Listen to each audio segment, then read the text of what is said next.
السلام عليكم. اليوم غنشوفوا طريقه تحضير شنيك على طريقه المخابز الكبرى. كيجي فعلا رائع بدون زبده وسهل وسريع في التحضير.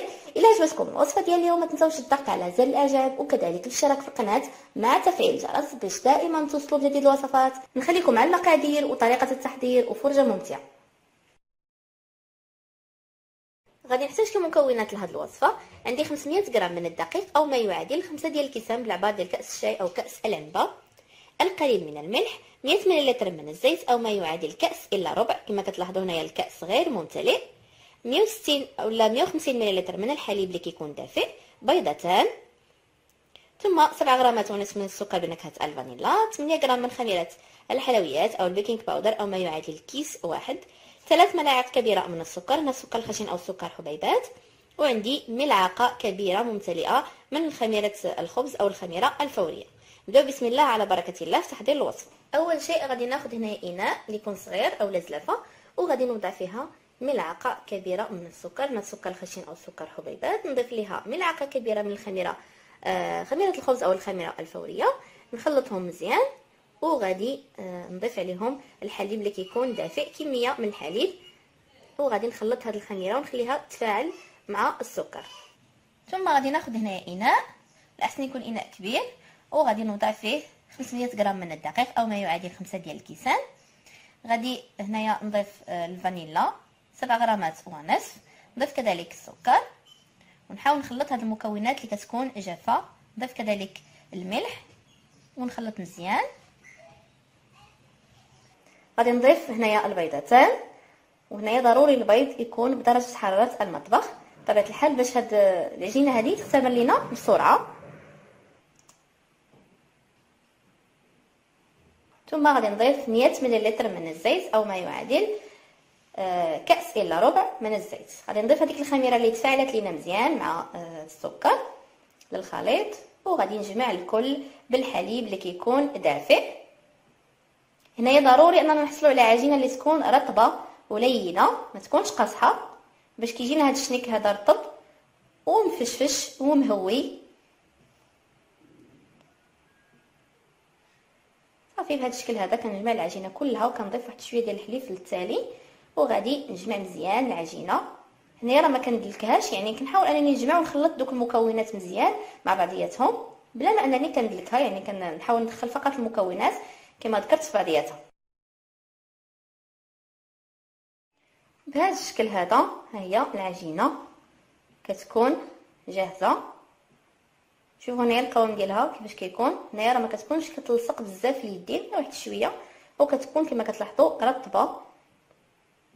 صافي دابا غادي نحاول نقرصها واحد شويه ونوضعها في هذاك الاناء اللي كانت فيه من قبل، ونغطيها مزيان بالبلاستيك الغذائي ونخليها تختمر حتى كيتضاعف الحجم ديالها.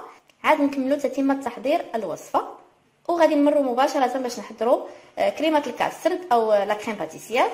هنا بالنسبه لا كريم باتيسير غادي نحضر هنايا عندي تقريبا 400 ملل من الحليب او ما يعادل 2 ديال الكيسان وربع بالعبار ديال كاس الشاي او كاس العنبه.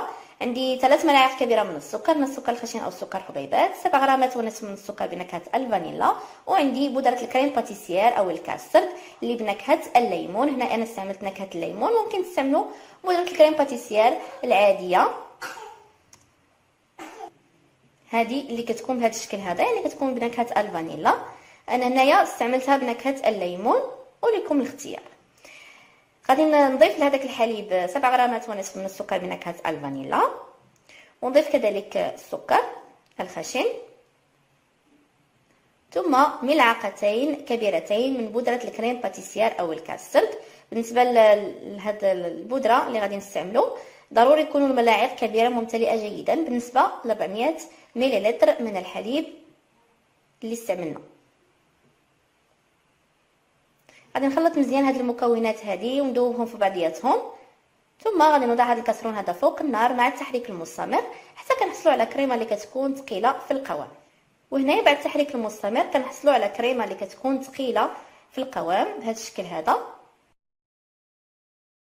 وهنا كناخذ اناء ونوضع فيه هذيك الكريمه اللي حضرنا، ثم غادي نحاول هنايا نغلفها بالبلاستيك من الفوق، يعني نحاولوا داك البلاستيك يلامس السطح ديال الكريمه باش ما تكونش عندنا واحد القشره من الفوق، وغادي نخليها حتى كتبرد تماما. وهنايا كما كتلاحظوا العجينه اختمرت وضاعف الحجم ديالها. غادي ناخذ هذيك العجينه من هذاك الاناء نوضعها فوق سطح العمل، ثم نحاول هنايا ممكن لكم الاختيار انكم ترشوا السطح بالقليل من الدقيق. انا بالنسبه ليا العجينه ما كتلصقش يعني بزاف فوق سطح العمل، مباشره حليتها بالدلاك. وضروري انكم تحلوها تكون رقيقه مزيان باش يجينا هذاك الشنيك مورق، ما يجيش غليظ بزاف، ما يجيوش الطبقات بين الكريمه والعجينه يجيو غلاظ بزاف. بهذا الشكل هذا حليتها مزيان ورققتها مزيان. ثم هنايا كناخذ هذيك لا كريم باتيسير بطبيعه الحال اللي كتكون بردات. بالنسبه ليا انا وضعتها في الثلاجه لتسريع عمليه التبريد حتى كتكون بارده تماما باش ما كتخمرش لينا ديك العجينه بسرعه. غادي نوزعها فوق سطح هذيك العجينه كما كتلاحظوا فقط بالملعقه.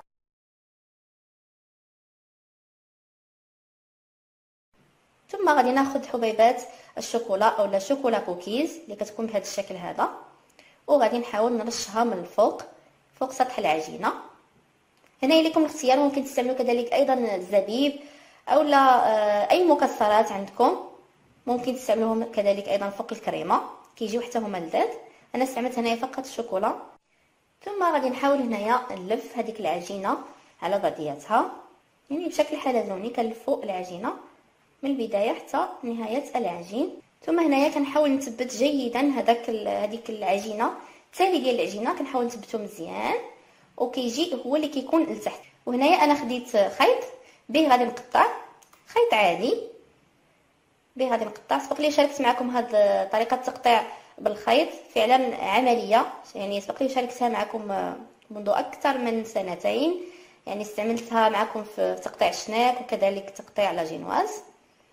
وكنحاولوا نوضعوا هذاك الخيط تحت العجينه، كنخلفوا هذوك الخيوط وكنعاودوا نرجعوهم لتحت باش كنقطعوا العجينه.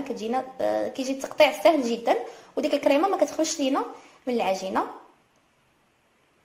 بهذا الشكل هذا. كما كتلاحظوا غادي نستمر بنفس الطريقه، نقطع الكميه كلها ديال العجينه بنفس الطريقه. كما كتلاحظوا الطريقه راها سهله جدا. كنوضعوا الخيط تحت العجينه ثم كنحاولوا داك يعني الجزء ديال الخيط اللي كيكون في الجهه اليمنى كنرجعوه للجهه اليسرى والعكس ايضا.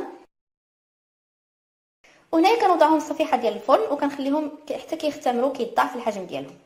وهنايا بعد ما كيختمروا كيضاعف الحجم ديالهم، هنايا عندي صفار بيضاء مع القليل مع قطرات من الحليب وقطرات من الخل اللي خلطتهم مع بعضياتهم، وغادي نحاول ندهن هذا الشناك هذا من الفوق بطبيعه الحال باش كيعطينا داك اللون الذهبي فقط بهذا الشكل هذا. ثم غادي ندخلهم للفرن اللي كيكون مشعول من قبل على درجه حراره 200.